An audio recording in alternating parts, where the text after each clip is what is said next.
Salut tout le monde.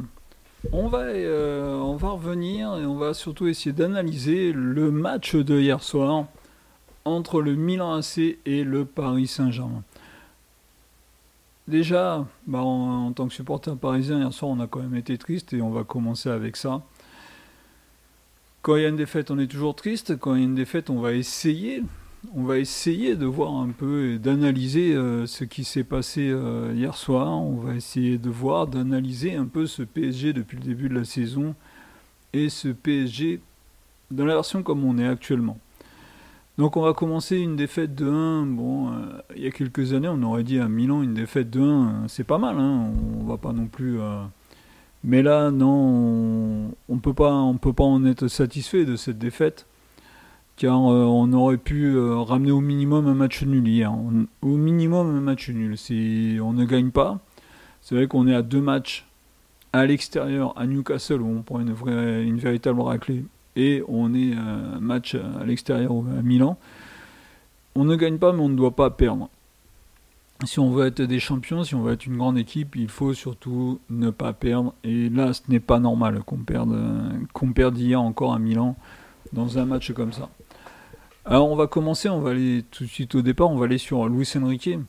Luis Enrique, non, moi je ne porte pas de jugement, hein, je ne porte pas de jugement sur Luis Enrique, je ne vais pas critiquer Luis Enrique, juste, on va essayer de se souvenir un peu. Bon, Luis Enrique, il marche sur ce qui a été fait à Barcelone. Quand on parle de Luis Enrique, on se retourne, on se dit il a gagné la Ligue des Champions avec Barcelone. Il a été un très très grand entraîneur à Barcelone. Donc à Barcelone, n'oublions pas qu'il passe après Pep Guardiola. N'oublions pas que tout ça, c'est une génération Franck Rijkaard d'entraîneur, Pep Guardiola et après Luis Enrique. Tout ça, c'est la génération Lionel Messi, Andrés Iniesta, Xavi, Carlos Puyol, Sergio Busquets et toute cette génération-là qui était présente quand même à Barcelone. Et on se souvient que Luis Enrique, c'était surtout la fin. Il passe quand même dans le travail de l'après Pep Guardiola. Il a des titres, ce qu'il fait c'est bien, mais il passe après le travail de Pep Guardiola. On se souvient qu'à Rome ça se passe très très mal, et avec l'équipe d'Espagne, quand il est sélectionneur de l'équipe d'Espagne, on l'a vu la Coupe du Monde au Qatar, ça se passe très très mal. Luis Enrique, voilà, donc il voyage grâce à son passé à Barcelone. On le voit depuis le début de la saison, c'est bien, c'est moins bien, mais il y a beaucoup de moins bien quand même dans ce qu'il fait. On le voit en Ligue des Champions. Ligue des Champions, on va à Newcastle, on prend une raclée. À Milan, on n'est pas capable de ne pas perdre le match. Et on va dire vraiment, c'est de ne pas être capable de ne pas perdre le match. À ce moment-là, un grand entraîneur doit être capable, face à un Milan AC qui n'est pas un Milan AC de foudre de guerre, doit être capable de faire les choses pour qu'on ne perde pas ce match. On ne doit pas le perdre hier. Donc voilà, Luis Enrique, je ne vais pas le critiquer, ça serait tellement facile de critiquer Luis Enrique. Je dis juste que moi, je n'étais pas un fan absolu de Luis Enrique. Luis Enrique a des bonnes bases, il aime le jeu à la barcelonaise, donc le jeu de la possession, ça c'est super. Ça nous rappelle, nous, Français et supporters du PSG, la période Laurent Blanc. Mais la période Laurent Blanc, quand il y avait des joueurs, des manieurs de ballon comme ça, il y avait Thiago Motta, déjà, qui était un vrai manieur de ballon. Il y avait un Marco Verratti, il y avait Zlatan Ibrahimovic, il y avait des vrais joueurs qui, quand ils avaient le ballon dans les pieds, c'était des vrais joueurs. Hein, on se souvient qu'il y avait des Maxwell, tout ça. C'était vraiment des joueurs qui étaient techniques, qui étaient vraiment très très très très bons avec le ballon dans les pieds. Là, peut-être que pour faire ça, on n'a pas les joueurs extraordinaires pour ça. Donc voilà, déjà, ça c'est un peu au niveau de l'entraîneur. Après, au niveau de l'équipe, au niveau du collectif, on le voit, on va commencer par la défense. On sait que Marquinhos est un méga défenseur, mais Marquinhos, depuis qu'il a perdu Thiago Silva, c'est plus le Marquinhos qu'on connaissait. Depuis que c'est lui le véritable patron, c'est plus vraiment le Marquinhos qu'on a connu avec Thiago Silva. En plus, ce match au Real de Madrid où Karim Benzema lui a vidé la tête, aujourd'hui, on voit que Marquinhos a du mal à remonter la pente depuis ce match. Et on l'a encore vu hier, hein, il est encore dans les abonnés, je vais pas dire les coupables parce que c'est un grand mot, mais dans les abonnés absents.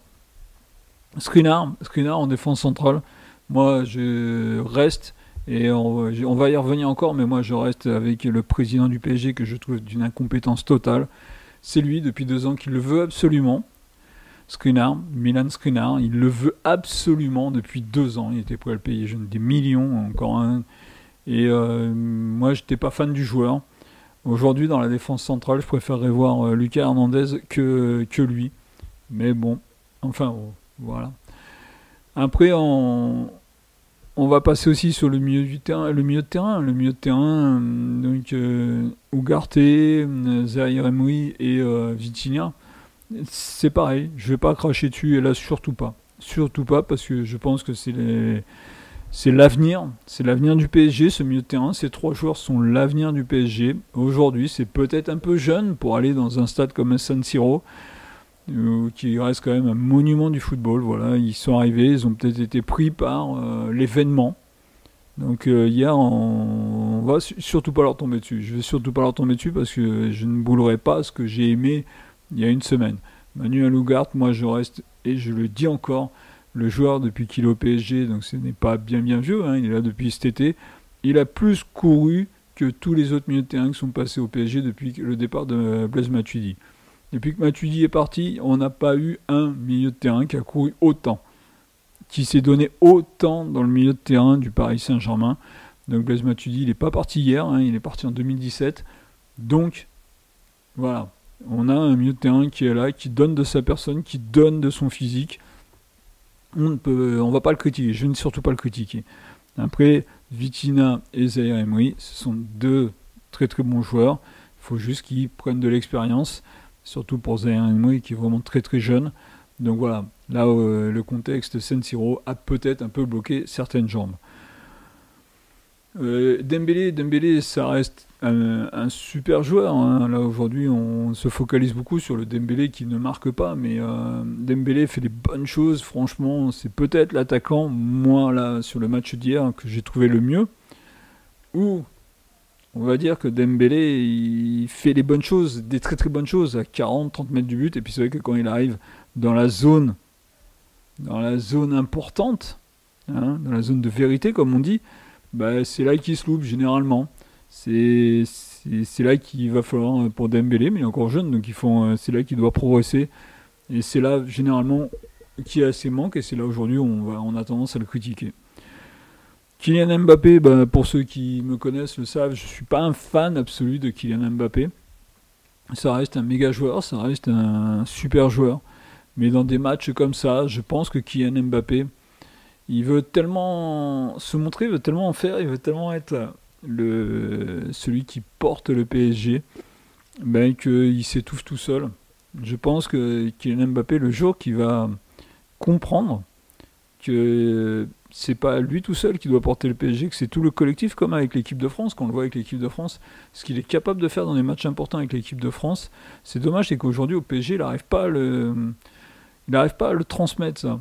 Peut-être qu'en équipe de France, Didier Deschamps, on a réussi à lui faire comprendre que c'est le collectif qui est le plus fort que tout, et qu'au PSG, il n'arrive pas à comprendre, et qu'on ne lui a pas dit, et que le club lui apporte trop d'importance. Donc Kylian Mbappé se sent peut-être un peu trop obligé d'en faire plus au PSG, alors qu'il faudrait qu'il soit juste le joueur qu'il est, qu'il aille dans ce qu'il sait faire le mieux.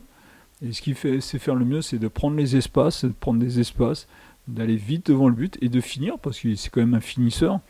Mais quand il veut aller dans un registre qui n'est pas tout à fait le sien, et on peut prendre le parallèle avec Dembélé qui est technique, qui est capable d'éliminer des joueurs. Mbappé il est capable d'éliminer les joueurs, mais sur des grands mouvements. Donc quand Mbappé essaie de jouer un peu trop technique, c'est pas son point le plus fort. Donc je pense que le jour qu'il arrivera à se libérer de ça avec le PSG, il fera encore plus mal, et là il sera encore plus fort, et là il pourra vraiment prétendre à un ballon d'or à 100%.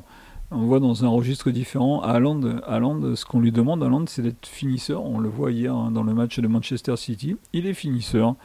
Et bien Kylian Mbappé, on lui demande de prendre des espaces et de finir. Reste dans ton domaine, Kylian Mbappé, et tu seras le plus fort. Il n'y a aucun souci, comme c'est avec l'équipe de France de toute façon.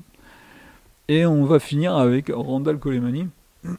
Colomani, je vais pas critiquer, je vais pas tomber dessus, je vais pas Je veux juste qu'on se rappelle, moi, cet été, et on va revenir avec notre président incompétent. On se rappelle en fin d'été, le prix demandé par Francfort. On a un directeur sportif qui, moi, je considère comme un des tout meilleurs directeurs sportifs au monde, Luis Campos, qui est capable de créer des effectifs, de mettre des effectifs en place sans nom ronflant, mais avec des joueurs avec des potentiels. On l'a vu à Monaco, on l'a vu à Lille, et on le voit à Paris avec les joueurs qu'on retrouve comme Ugarte, comme Vitinha, entre autres.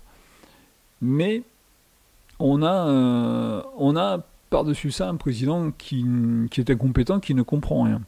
Souvenez-vous bien en fin d'année quand Francfort réclamait 100 millions d'euros pour Randal Colomani. Randal Colomani, il a été sélectionné en équipe de France, il a été appelé après la blessure, une énième blessure de joueur. Il rejoint donc le groupe de l'équipe de France. Et Randal Colomani, en équipe de France, il a un fait. C'est son face-à-face perdu contre Martinez. C'est le fait de Colomani. Et des buts, bien sûr, avec Francfort sur une saison. Le Francfort donc veut le vendre 100 millions. Personne ne se place sur Colomani pour 100 millions. Luis Campos le veut, hein, mais ne veut pas mettre la somme demandée par Francfort. On est même très très loin de la somme demandée par Francfort avec Campos. Donc ça traîne. Et Nasser El-Khelaifi vient, on reprend le dossier en main et lui paye quasiment le prix fort puisqu'on est à plus de 90 millions, bonus compris et tout. Est-ce qu'il est vaut? C'est là la question qu'il faut se poser pour Colomani. On va pas dire qu'il est bon ou pas bon parce que ça reste un bon joueur de foot, mais faut pas exagérer. Colomani ne vaut pas l'argent qui a été mis par le PSG. C'est ça qu'il faut retenir aujourd'hui. C'est ça qu'il va falloir retenir avec Colomani. Colomani, ça reste un bon joueur. Colomani reste là aujourd'hui dans un truc où on dit on a mis les copains d'Mbappé, Dembélé, Mbappé, Colomani, c'est l'attaque du PSG. Moi, je suis Gonzalo Ramos, je vous promets qu'aujourd'hui j'ai les boules. J'ai les boules car tous les matchs importants, c'est Colomani qui commence et tous les matchs importants, Colomani ne fait pas la différence. Pour l'instant, dans les matchs importants, Colomani n'a fait aucune différence. Et là, moi, à la place de Ramos, franchement, j'ai les boules. Même si Ramos, pour l'instant, il n'a pas fait de différence non plus. Hein. Il n'a pas fait de différence, mais il y en a un qui a la chance et l'autre, il n'en a pas. Et là, je pense que on est devant un souci. On a deux avant-centres qui ont été achetés relativement chers. Ça aussi, il n'y a que le PSG pour faire ça. Pour mettre autant d'argent sur deux avant-centres qu'on va mettre en concurrence. Hein, quand même, c'est... ouais. Bon, voilà. Bon, on se souvient que les deux avant-centres ont fait un gros match contre l'Olympique de Marseille. Et ça, c'est déjà un très très bon avantage pour eux. C'est là qu'ils ont marqué tous les deux leur premier but avec le PSG. Mais aujourd'hui, cette concurrence en termes, au niveau des avant-centres, elle n'y est pas. Et c'est là que je trouve qu'elle est vraiment dommage. Car Gonzalo Ramos, aujourd'hui, il faudrait peut-être lui donner un peu plus de chance qu'on en donne à Colomani. Car Colomani, je trouve qu'il est sur le terrain. Est-ce que c'est mérité? Je ne sais pas. Et ça, n'hésitez pas à le mettre en commentaire, vous, si vous trouvez que c'est mérité ou pas. Mais je pense que dans un match comme ça, il aurait peut-être mieux valu donner sa chance à un joueur comme Gonzalo Ramos. Ce n'est que mon avis. Après, il y en a qui peuvent avoir des avis différents. Comme moi, j'ai des avis où c'est que il faudrait peut-être impliquer un peu plus Lee. Hein, Lee, qui est un joueur qui donne aussi de sa personne, comme Ugarte. Un joueur comme Barcola aussi. Je pense que Barcola, il peut apporter un peu de faux follet dans ce milieu de terrain, dans cette attaque.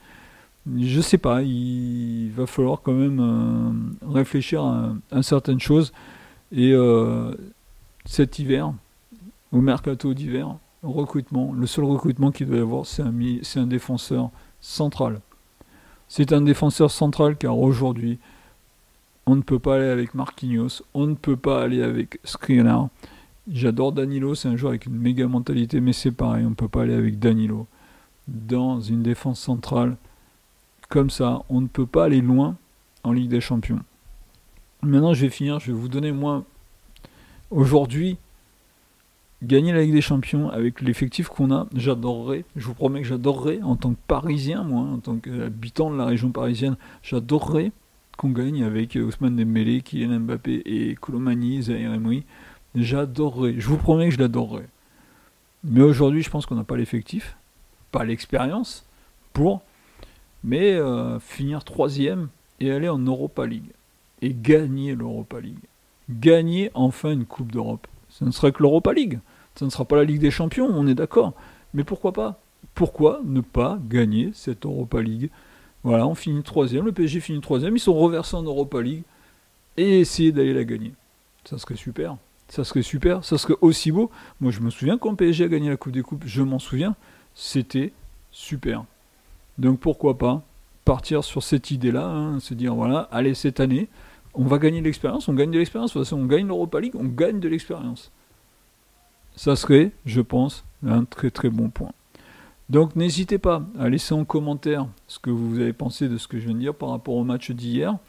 Je vous dis salut à tous et à très très bientôt. Ciao!